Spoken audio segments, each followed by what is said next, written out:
So வந்து இப்போ என்ன பார்த்தோம்னா, கர்ப்பப்பைக்குள்ள என்ன தொந்தரவுகள்னால உங்களுக்கு குழந்தை தங்காம போகுது அப்படின்றதுக்கான காரணங்கள் பார்த்தோம்.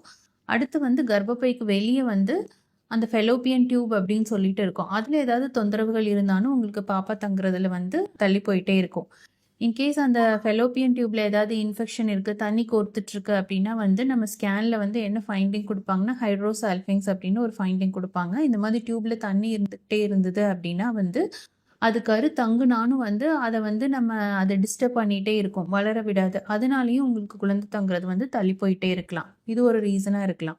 ஃபெலோப்பியன் டியூபுக்கு பக்கத்துல வந்து பார்த்தீங்கன்னா, 2 ஓவரீஸ் இருக்கும் ஃபீமேல்ஸ்க்கு. அந்த ஓவரீஸ்ல வந்து மாசம் மாசம் எக் வரும். அது வந்து ஓவுலேஷன் சொல்லுவோம். இப்ப வந்து அந்த ஓவரியில வந்து எண்டோமெட்ரியோசிஸ், சாக்லேட் சிஸ்ட் அப்படின்னு சொல்லுவோம். அந்த மாதிரி ஏதாவது கட்டிகள் இருக்கு. இல்லன்னா சாதா சிம்பிள் சிஸ்ட் இருக்கு. நீர்க்கட்டிகள் ஏதாவது இருக்கு அப்படின்னா, அந்த ஓவுலேஷன் வந்து உங்களுக்கு கரெக்ட்டா நடக்காது. அதுதான் வந்து ஒரு முக்கியமான காரணங்களா இருக்கும். உங்களுக்கு குழந்தை பேர் வந்து ஏற்படாம இருக்கிறதுக்கு. அப்புறம் வந்து என்ன ரீசன் சொல்லி பார்த்தோம்னா, எண்டோமெட்ரியோசிஸ் வந்து ஒரு மெயின் ரீசனா இருக்கும். எண்டோமெட்ரியோசிஸ் வந்து உங்களுக்கு ஓவரீஸ்லயும் இருக்கலாம். அது வந்து பக்கத்துல இருக்க யூட்ரஸ் எல்லா இடத்துலயும் வந்து அது பரவலா வந்து பாதிப்புகளை ஏற்படுத்துறதுனாலயும் உங்க குழந்தை பேர் வந்து தங்காமலே போலாம்.